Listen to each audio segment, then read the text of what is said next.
Welcome back to Power Play. I want to turn to a developing global crisis tonight. The world has more refugees than ever before. The UN's High Commissioner for Refugees today releasing sobering data on how many people have been forced from their homes, displaced essentially.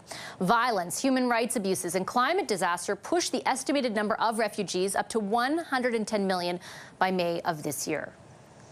The largest single driver of that number is the war in Ukraine, now about to enter its 17th month. Earlier, I spoke with the UN's High Commissioner for Refugees, Filippo Grandi, and asked how much worse a protracted war could make the situation for refugees. Luckily, there's still a lot of generosity in the countries hosting Ukrainian refugees. Canada is one of them, many countries in Europe, but also globally. And that generosity, that solidarity has not diminished. Actually, I always say this should be an example of how we treat all refugees, not just Ukrainians. It's not always the case, but it is still there. The problem is the war is continues to cause damage to civilians, to civilian infrastructure. Displacement in Ukraine goes up and down, but it follows the pattern of this very cruel conflict, and this is very, very worrying. You bring up an interesting point at the outset of your answer about the way in which much of the developed world has responded, and even underdeveloped world, to what's happened in Ukraine.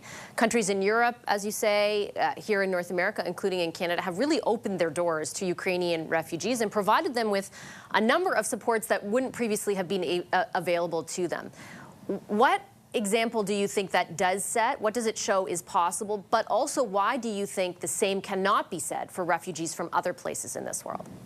Well, first of all, let me say, what has been done mostly in European countries and North American countries is to allow Ukrainian refugees to have access to public services, to have access to the labor market, to be, in other words, fairly much included in societies.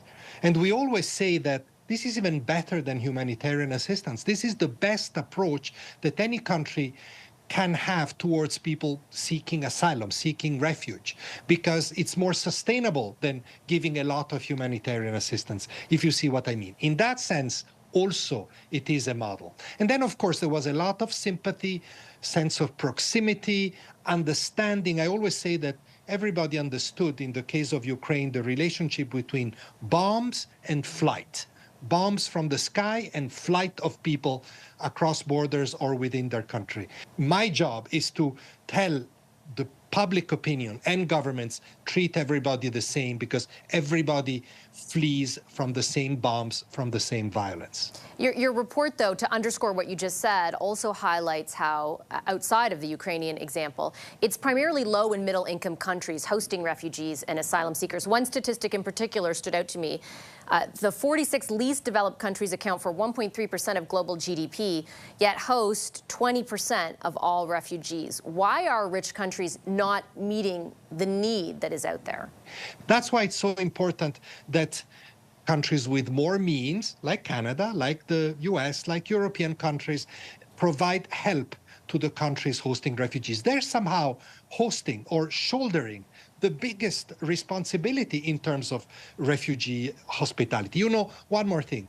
The Refugee Convention, 1951, the Geneva Convention, says refugees are an international responsibility. They've lost the protection of their state. They are the responsibility of everybody. That responsibility must be shared. And hosting is a big part of that sharing. The others should help with resources. Do you, Canada hosts a large number of refugees already, especially compared to other developed countries. Do you want Canada to contribute more, to supply more resources? Is that a specific ask?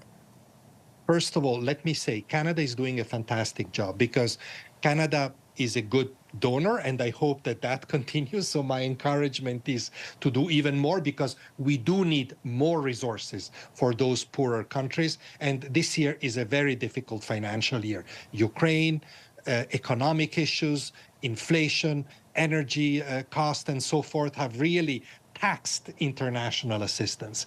But Canada has also another very important exemplary program, which is resettlement. I think last year, Canada received almost 50,000 refugees resettled from other countries. So there are already refugees in a country. Canada with UNHCR, works on selecting people with particular vulnerabilities or people that can contribute in particular ways to Canadian societies and their move to Canada. Canada is a champion. It was the largest resettlement country last year. And this is also a great way to share responsibility. Just before I let you go, High Commissioner, there's one other issue as it relates to asylum seekers and refugees that is very hotly debated in this country, and that is the application of the Safe Third Country Agreement between Canada and the U.S. to the entire border. That's a recent development here. Advocates for refugees have taken their fight against that agreement, which they feel is unconstitutional, all the way to the Supreme Court. That court is expected to rule on it this week. Do you view, just because of the migrant politics in the United States, do you view the idea that any asylum seeker trying to come into Canada be automatically turned back to the U.S. as problematic? Well, let me make two little caveats here. First, this is a bilateral issue between the two countries. Second, that there is a case in the Supreme Court that the Supreme Court of Canada needs to express a judgment on in the next few days, and this, is an independent process. My position is that the United States is a country that receives millions of refugees, either through its borders or through also resettlement, and has been a very generous country to refugees. Of course, any such agreement, Safe Third Country Agreement as they called, needs to have safeguards so that if there are any specific cases that would run any risk for their safety, for their